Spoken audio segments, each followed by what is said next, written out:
vote pour la science avec Isabelle Burgon. Bonjour à vous, j'espère que vous portez bien. Faire régulièrement du vélo en ville pourrait nous aider à nous garder en santé. Savez-vous que c'est aussi une activité particulièrement bénéfique pour les personnes diabétiques? C'est sans doute pour cela et bien d'autres choses que les municipalités investissent de plus en plus dans les pistes et les bandes cyclables. C'est pour favoriser le transport actif. C'est plus de 1000 km dans la métropole de Montréal avec son réseau express vélo, le REV, quelques centaines de kilomètres à Sherbrooke ou encore quelques centaines à Québec et 60 km qui devraient être ajoutés d'ici 2028 à Québec. Enfourcher la petite reine serait particulièrement bon pour notre système cardiovasculaire et aussi pour notre santé mentale. Cela contribuerait à la lutte contre le stress. Bixi, à vélo, les compagnies de location de vélos urbains rendent ça de plus en plus accessible. C'est surtout vrai pour les gros centres urbains et la période estivale. Pourtant, même dans la métropole, cela reste moins de 3% de l'ensemble des déplacements urbains. Se garder en santé par le vélo, est-ce possible? Nous en parlons tout de suite. Ne bougez pas.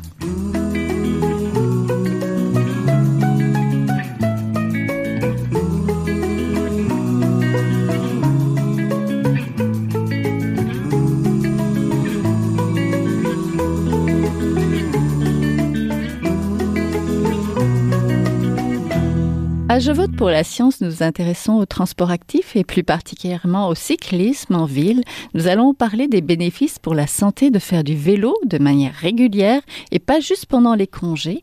Donc pour en parler, je rejoins aujourd'hui le docteur Paul Poirier, professeur titulaire à la faculté de pharmacie de l'Université Laval, cardiologue à l'Institut universitaire de cardiologie et de pneumologie de Québec et porte-parole de l'événement Ça roule doc. Bonjour. Bonjour. Je suis aussi en compagnie de Louis Lalonde, porte-parole à Vélo Québec, chargé de projet au sein du mouvement Vélo Sympathique, un programme d'accompagnement et aussi une démarche de certification pour les collectivités, les employeurs et les campus même. Bonjour. Bonjour.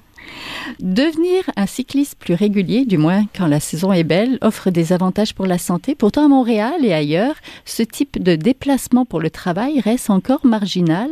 On parlerait de moins de 7% de l'ensemble des déplacements urbains à Montréal pour le vélo, mais aussi pour la marche ensemble. Donc, on le sait, il faut favoriser les déplacements actifs et le vélo urbain pourrait être une bonne option. Pour commencer, Monsieur Lalonde, quel est l'état de la pratique du vélo urbain au Québec? Bien, largement, le vélo, selon les données de Vélo Québec, on a environ 4,5 millions de personnes qui font du vélo durant la belle saison. Donc, pas nécessairement sur une base quotidienne, mais disons des gens qui se mettent en selle au moins une fois par année. Si on y va sur une base hebdomadaire, là, on tombe autour de 2,7. Donc, c'est dire qu'on a à peu près le tiers de la population québécoise qui se déplace à vélo ou qui va faire du vélo. Pour les données plus précises de navettage, ben là, vous avez déjà précisé qu'est-ce qu'il y en est.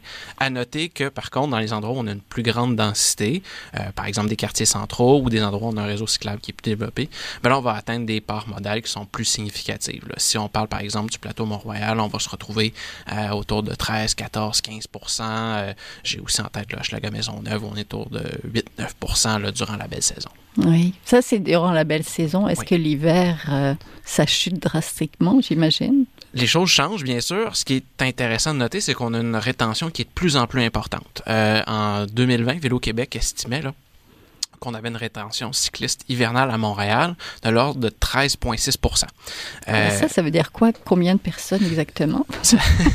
En fait, à l'échelle provinciale, là, on peut dire qu'on a environ 190 000 personnes qui continuent de faire du vélo durant les mois les plus froids, là, donc janvier et février. Là. Cette donnée-là, elle continue de croître assez rapidement. Puis la raison principale qui l'explique, c'est le déneigement des infrastructures cyclables. À Montréal, par exemple, on a environ 72% du réseau qui est dit déneigé. C'est un déneigement qui est parfois inégal, mais qui permet à bien des gens de se déplacer en toute saison. Donc près de 200 000 courageux d'hiver, finalement. Professeur Poirier, quels sont les bénéfices de pratiquer régulièrement du vélo et comment ça se passe à Québec de votre côté, le vélo? Les bénéfices sont des bénéfices qui sont divers.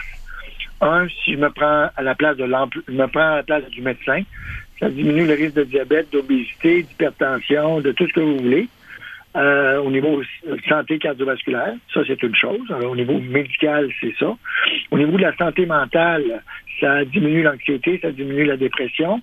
Et les gens qui font du vélo, ils ont une partie de leur journée de fête quand ils arrivent au travail parce qu'ils réfléchissent pendant leur vélo au lieu d'avoir un volant dans la main puis d'être pris dans un trafic puis de décompenser parce qu'il y a du trafic. Alors, ça, c'est beaucoup plus agréable. Ça, c'est la deuxième chose. Et la troisième chose, ça diminue l'absentéisme. Et ça coûte moins cher d'assurance pour les employeurs parce que les gens qui font du vélo, c'est sûr que s'ils se font frapper, c'est une autre chose, là. Mais les gens qui font du vélo sont plus en forme, sont plus performants au travail, font moins d'absentéisme et moins de présentéisme également. Et ça, c'est tous les bienfaits. Je veux dire, vous allez me dire, c'est la meilleure affaire depuis le pain tranché. Non, mais c'est rendu qu'en 2024, il faut combattre la sédentarité parce que les gens, quand ils prennent leur voiture puis qu'ils vont au travail et qui prennent leur voiture pour aller à la maison, ils restent encabanés le restant de la journée, puis ils regardent les émissions. Surtout avec l'offre qu'on a à la télévision, les gens peuvent facilement ne pas être actifs. Oui. Est-ce qu'on roule beaucoup à vélo à Québec? Est-ce que c'est simple? On est en train de développer ça. Le réseau vous savez très bien par rapport à Montréal que le réseau de transport en commun est en retard sur bien des villes de la même taille. On n'a pas de métro. On chicane pour le tramway depuis je ne sais pas combien d'années. Alors, vous comprenez que puis le maire Marchand, il est très, que je vous dirais, très pro-vélo, pro-transport actif. Alors, mais vous savez qu'il y a la dichotomie, puis il y a la guéguerre entre ils vont couper des stationnements, puis ils vont couper des voies carrossables. Puis là, c'est pas ça. Il ne faut pas voir un versus l'autre. C'est un et l'autre. Oui. Monsieur Lalonde, avec le réseau Express Vélo, le rêve, là, est-ce que c'est plus simple maintenant d'enfourcher son vélo en ville? Ou non? Parce que moi, je constate que oui, assurément. Puis la raison pour laquelle ce type d'infrastructure-là a une grande valeur, c'est on conçoit des aménagements qui s'adressent aux personnes d'une plus grande diversité de capacités, d'habiletés, plusieurs niveaux d'âge, parce qu'on a une infrastructure qui est plus large, qui est séparée physiquement de la voie des voitures. Donc, le sentiment de sécurité, donc on parle souvent de sécurité réelle, mais le sentiment de sécurité est aussi très important pour assurer la convivialité. On a une largeur qui permet de faire des dépassements de façon confortable, sans affecter justement le sentiment de sécurité de l'autre, sans qu'on ait par exemple à une autre direction avec une voie bidirectionnelle à négocier. Ça, c'est toujours moins confortable. Donc, en ayant des bons aménagements, on va induire évidemment la pratique. Ça reste la meilleure façon d'inviter un plus grand nombre. Il y a d'autres façons, bien sûr, on pourra en reparler. Mais je dirais aussi de s'assurer du confort de tout le monde pour que le vélo se démocratise, pour qu'on ait cherché une plus grande variété de personnes qui s'y déplacent. Il y a Oui, allez-y. Le terme ici démocratisé est super important parce que il y a des gens qui vont dire je ne ferai pas de vélo parce qu'il y a beaucoup de côtes à Québec puis ils vont forcer. Alors d'avoir un vélo électrique aide beaucoup à ce niveau-là. Et nous, avec Avélo, depuis que ça a été mis en place, on va frapper en 2024 1 million de déplacements avec le nouveau Avélo. Oui, c'est comme Bixi, ça. Oui. Alors, vous comprenez que ça s'en vient. La problématique, c'est que il faut que ça soit sécuritaire et que ça soit démocratique. Vous comprenez que les gens qui vont arriver à l'ouvrage puis qui ne pourront pas prendre leur douche ou se changer, parce que c'est pas toujours simple. Là. Vous parlez de l'hiver. Oui. Moi, si j'arrive à l'ouvrage, il faut que je puisse me changer, il faut que je puisse prendre ma douche. Il faut que je m'amène peut-être des habits, parce que si j'ai une rencontre importante, je peux pas être habillé en mou à l'ouvrage. Alors, il faut que je m'amène les vêtements la veille pour pouvoir me changer. Alors, c'est juste une autre organisation du travail, mais c'est faisable. Je veux dire, dans les pays scandinaves, ça se fait très bien. Quand vous traversez la rue dans les pays scandinaves, vous ne regardez pas si vous allez faire frapper par un auto, vous regardez si vous allez faire frapper par un vélo. Oui, alors, mais... C'est ça. Même à Montréal, en ce moment, avec le rêve, des fois, ça devient une autoroute, ça devient compliqué. La cohabitation devient compliquée aussi. C'est exactement ça. Alors, les vélos, il faut qu'ils apprennent aussi à pouvoir dire, je vais arrêter au feu rouge, puis je vais arrêter au stop, ce qui n'est pas toujours le cas, parce qu'ils veulent garder leur élan à 25 ou 30 km/h. Oui. C'est un problème. Oui, les vélos aussi. Oui, c'est beau. Monsieur Lalonde, cette autoroute... Oui. Puis je vous dirais juste à 30 secondes, allez-y. Moi, je suis pédologue, OK? Quand ils portent pas de casque, ça fait des bons donneurs. C'est la première affaire que je pense. OK. Monsieur Lalonde, c'est des fois ce rêve-là, c'est peut-être plus un cauchemar pour certains aussi parce que ça devient des autoroutes et ça devient très compliqué. Il y a beaucoup de plaintes autour de, justement, ces heures de pointe où tout le monde est collé, puis les piétons aussi, ou les autres, on va dire, qui partagent la route. En fait, je vous dirais justement, ces voies-là dont on a mentionné les caractéristiques qui sont plus conviviales, qui sont plus larges, ont justement une capacité d'accueillir un plus grand nombre de cyclistes. Donc, elles ont un effet, disons, de catalyseur du navettage qui est plus important, contrairement à certaines infrastructures qu'on pourrait voir comme étant saturées. On a des aménagements qui datent d'il y a un certain temps. On peut penser par exemple à la piste sur Rachel à Montréal, qui est là depuis très très longtemps. Ça fait au-dessus de 20 ans. Là, c'est un aménagement là, qui date. Or, par sa conception, est un peu à pleine capacité. Donc, l'augmentation du réseau cyclable permet d'accueillir justement ce plus grand nombre de cyclistes-là. Puis pour l'instant, par exemple, à Montréal, la part de rue qui est consacrée au vélo reste relativement faible. On parle de 1,7 % selon Polytechnique Montréal. Donc, on a cette perspective-là où on est envahi par des infrastructures. Oui. Or, non. Ça reste un espace de rue qui est fortement rentabilisé, c'est-à-dire que des cyclistes, ça prend pas beaucoup de place, ça se déplace facilement, ça induit très peu de trafic et ça va justement faciliter les déplacements des gens et bénéficier à notre santé individuelle et collective, là, comme on en parle aujourd'hui. Il y a quelques années, il y avait un article qui soulignait qu'il vaudrait mieux y aller doucement pour éviter les blessures en vélo, justement. Une dizaine de chirurgiens orthopédistes de la Cité de la Santé de Laval invitaient même la population à éviter des activités comportant un risque de blessure et d'hospitalisation. Ils mentionnaient le vélo, mais aussi le patin à roues alignées. Qu'en pensez-vous, professeur Poirier? Écoutez, c'est des orthopédistes, OK? Moi, je suis cardiologue, OK? Les gens meurent du cœur. Ils meurent du fracture de hanche quand ils ont 90 ans, mais ils meurent du cœur. Alors, je pense que le vélo ici est une activité qu'il faut privilégier. Le problème, puis vous pourrez en parler avec d'autres gens, c'est qu'il y a des trottinettes qui roulent à 25-30 km/h. Alors, il y a un danger à courir à vélo, mais c'est rendu qu'on est tellement aseptisé que même nos enfants au primaire peuvent pas jouer dans la cour d'école au cas où éventuellement il y aura une possibilité qu'ils se blessent. Là, à un moment donné, là, il faut arrêter, là. Oui, mais le port du casque est quand même recommandé. C'est sûr que le port du casque est recommandé. Comme je vous ai dit tantôt, pour moi, quelqu'un qui fait du vélo à 25 ou 30 km/h et qui fait une commotion cérébrale et qui devient invalide parce qu'il a fait une commotion cérébrale, vous allez me dire que c'est une anecdote. Mais c'est des gens jeunes. Oui, mais il y a aussi... Alors, oui, allez-y. Allez-y. Il y a aussi peut-être de trouver la bonne activité pour nous avec le bon rythme. Peut-être qu'on voit le vélo comme quelque chose de tellement facile parce qu'on en a fait quand on était enfant. Et donc, je dirais, allons-y. Mais des fois, certaines personnes se remettent à faire du sport soudainement. Puis peut-être qu'ils devraient y aller plus progressivement. Ça, c'est clair. Start low, go slow. La problématique, c'est que tu as fait du vélo, puis là, tu es rendu à 10, 15, 20 ans plus tard, puis là, tu as dit, je vais être capable de courir la même affaire. Et non. Alors, il faut faire attention. De là, l'utilité du vélo électrique qui démocratise et qui te permet d'aller tranquillement. Puis là, au lieu de travailler sur le mode booster de votre vélo électrique, de façon, je vous dirais, faire une transition vers le mode écono. Fait que là, à ce moment-là, vous avez développé la musculature appropriée. Oui, de faire du vélo stationnaire peut-être pendant l'hiver? Ah oui, c'est sûr. Avez-vous déjà fait? C'est pas Non. Pour l'ours moyen québécois, ce que j'essaie de leur dire, c'est d'acheter un vélo stationnaire, d'en faire devant la télévision, puis pour les mordus de hockey, d'en faire pendant une période. Alors, avec les annonces puis les arrêts, ils vont faire 30 à 35 minutes de vélo. Ah, ben c'est déjà ça.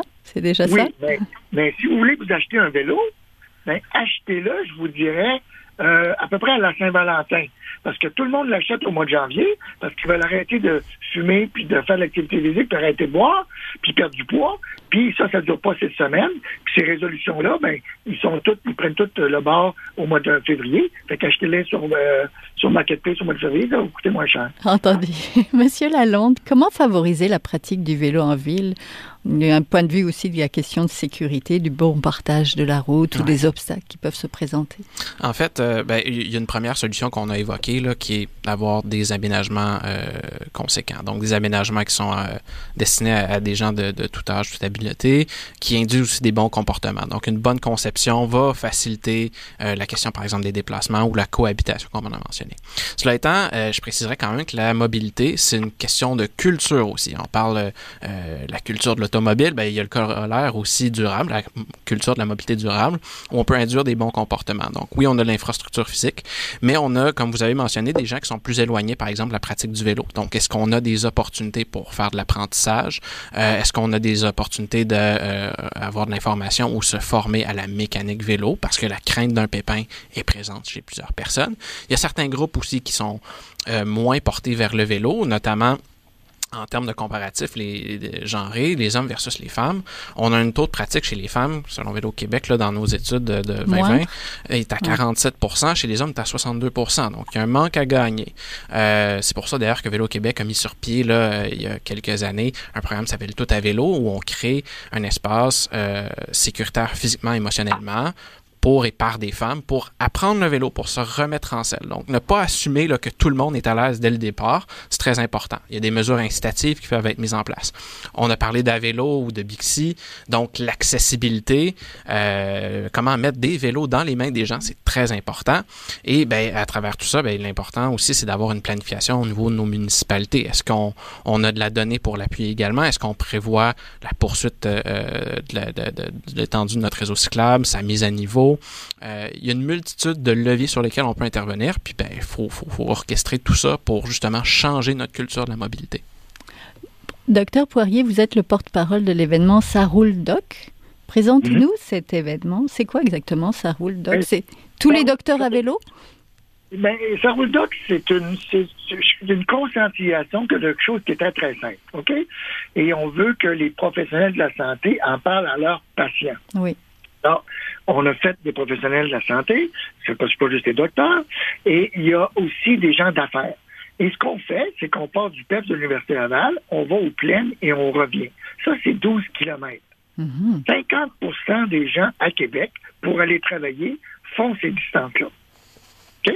Alors, c'est pour montrer que ça ne tue pas personne, que c'est faisable dans un environnement sécuritaire, comme depuis qu'on parle depuis tantôt, et on veut c'est juste une conscientisation au phénomène que peut-être vous pourriez aller travailler à vélo.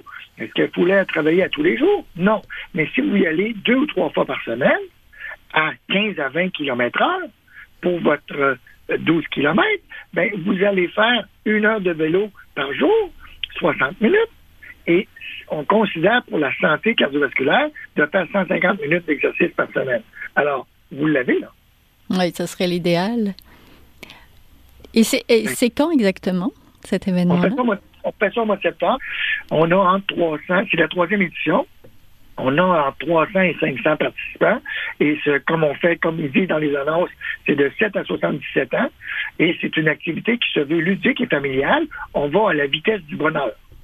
Oh, qui est la vitesse finalement de la pédale, c'est ça? Bien sûr, ça ne donne rien, parce que quand tu vas en vélo pour travailler, ben, je veux dire, OK, tu peux prendre une crevaison, puis être en temps, puis c'est par ça, mais il faut que tu y ailles à ton rythme. J'en avais parlé tantôt. Oui, Monsieur Lalonde, vous êtes chargé du projet au sein de mouvement Vélo Sympathique. C'est quoi cette initiative de Vélo Sympathique? Alors, le mouvement Vélo Sympathique, c'est un programme de Vélo Québec qui est actif depuis 2015, en fait, qui se veut un programme d'accompagnement pour les employeurs, les campus, les municipalités dans le développement de leur culture vélo. Donc, ça s'articule beaucoup à travers une certification, mais également toute une panoplie de ressources qu'on met à disposition et de l'accompagnement personnalisé. Donc, lorsqu'on reçoit une candidature, par exemple, d'un employeur, il va y avoir un processus assez étoffé par lequel il va y avoir un questionnaire, on remplit, on fait l'état des lieux dans tous les volets qui peuvent toucher la mobilité à vélo du personnel. Ensuite, on va avoir une analyse à l'interne et avec un comité de juges experts indépendant de Vélo-Québec qui décerne un grade et qui, ultimement, va déboucher sur un rapport de rétroaction qu'on remet à l'employeur qui va le pister vers des meilleures pratiques ou des façons d'adapter sa situation ou d'améliorer la situation du vélo en entreprise, par exemple. Ça a l'air compliqué. Est-ce que vous êtes pour créer des douches, par exemple, ou des vestiaires concrètement dans les entreprises? Dans son expression la plus simple, oui, effectivement, c'est aussi, l'idée, c'est de démystifier tout ça. Donc, en faisant cet inventaire-là, après ça, on peut dire, on a calculé votre ratio employé-stationnement vélo et vous êtes déficitaire, donc augmentez un certain nombre de places. On a noté qu'il n'y a pas d'outils à la disposition des employeurs. Est-ce qu'il y a des employés, Est-ce qu'il y a, par exemple, des activités à l'interne ou des midi-conférences qu'on peut faire sur comment se rendre au boulot à vélo, tout simplement. Donc, le processus est holistique, il est large, mais ultimement, vous avez raison de souligner que développer le vélo, c'est pas quelque chose de si compliqué, c'est simplement des réflexes à instaurer à nos destinations, dans nos municipalités, dans la planification et même sur nos campus. Mais pourquoi aller voir les entrepreneurs ou tout ça et pas les employés, pas ceux qui vont faire finalement du vélo? Très bonne question. En fait, c'est que justement, ces lieux-là, ces milieux de vie-là ou ces destinations-là font partie de nos déplacements. Je pense que ça a été mentionné là, par Dr Poirier, mais lorsqu'on se rend au travail, une fois sur place, on a les dispositions des aménagements vont influencer notre pratique. Est-ce que j'ai accès justement à des douches? Est-ce que j'ai un endroit pour me changer? Est-ce que j'ai un stationnement sécurisé? Peut-être quand j'ai un vélo à assistance électrique qui est un peu plus onéreux, j'ai un local qui est barré. Oui, c'est sûr. Donc, faut réfléchir nos destinations comme faisant partie du trajet, puis en ce sens-là, ça prend une réflexion qui est plus large. Oui, du côté justement de la santé collective, est-ce que nous aurions à gagner à adopter le vélo plus souvent, Dr Poirier? C'est clair. Je veux dire, pour moi, faire de l'activité physique, c'est la meilleure pilule. Alors, si vous joignez l'utile à l'agréable, comment vous voulez être contre la vertu? Est-ce que vous en faites, vous, du vélo? À tous les jours ou juste l'été? Non, pas à tous les jours. Non, c'est impossible d'en faire à tous les jours. Vous comprenez, quand j'ai des gens rencontrés, quand j'ai un horaire qui est un petit peu erratique, des choses comme ça, non. C'est ça qui est la dichotomie. C'est que les gens, quand on parle de vélo, ils pensent qu'on est complètement crinqué puis que les gens devraient en faire à tous les jours. Puis c'est coûte que coûte, puis à moins 40. Non. Mais il faut que ça soit agréable, puis il faut que ça devienne une habitude. Culturellement, en Amérique du Nord, on n'est pas comme les Européens. Alors, il faut que ça change. Oui. Qu'est-ce qui vous motive de monter sur votre bicyclette le matin? J'arrive, puis j'ai réglé une bonne partie de ma journée.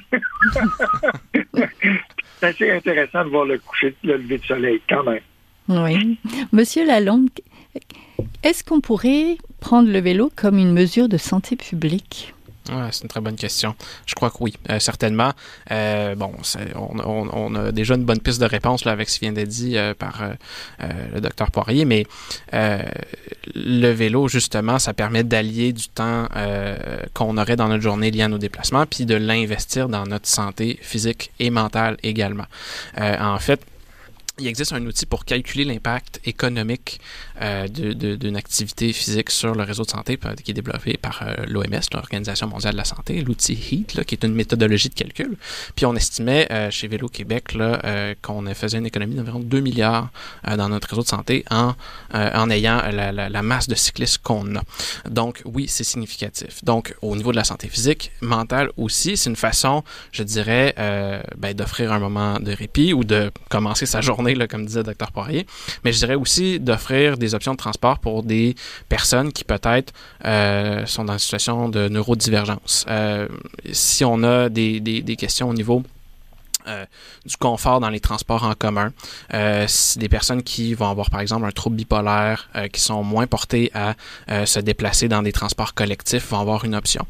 C'est une façon aussi, on peut penser, là, durant la pandémie, avec toutes les solutions, toutes les expériences qu'on a pu faire avec les VAS, les voies actives sécuritaires, mais aussi à travers le monde.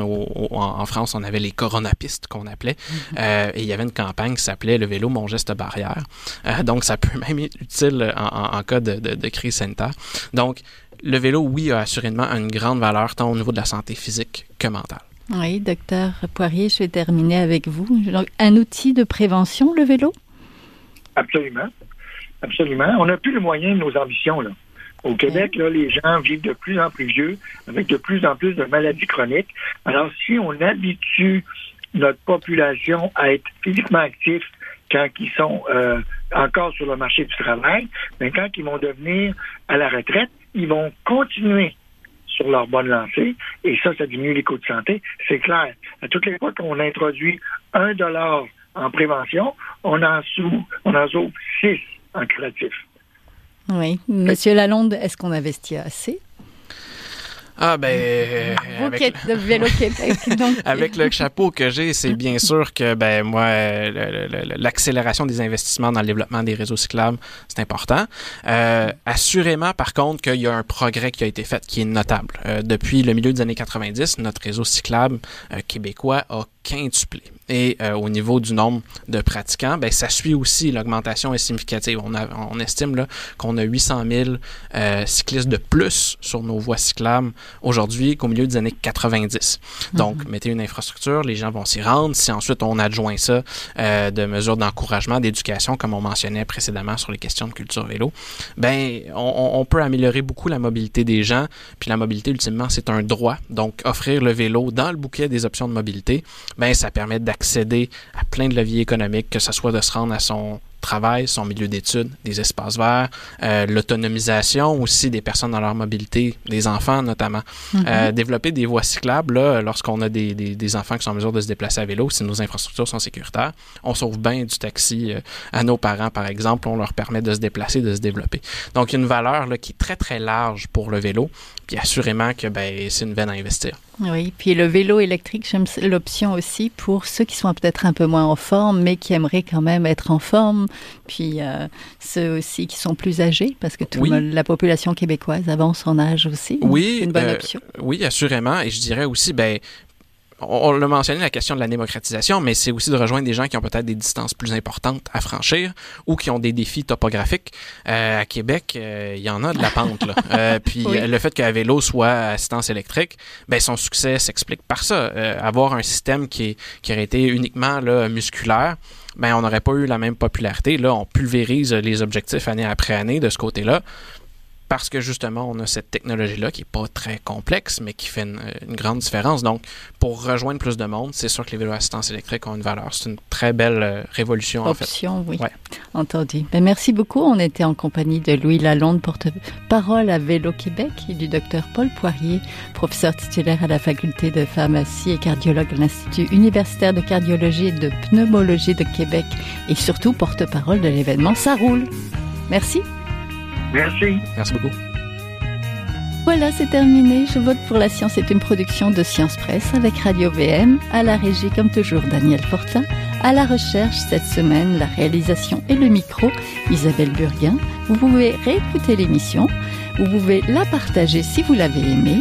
Mais surtout, visiter la page de l'émission sur le site de Science Presse. Je vous souhaite à tous et à toutes une belle semaine à notre antenne. Jin Jiahua est un chercheur typique de ceux pour qui les progrès de la bioinformatique ont préséance sur le sens.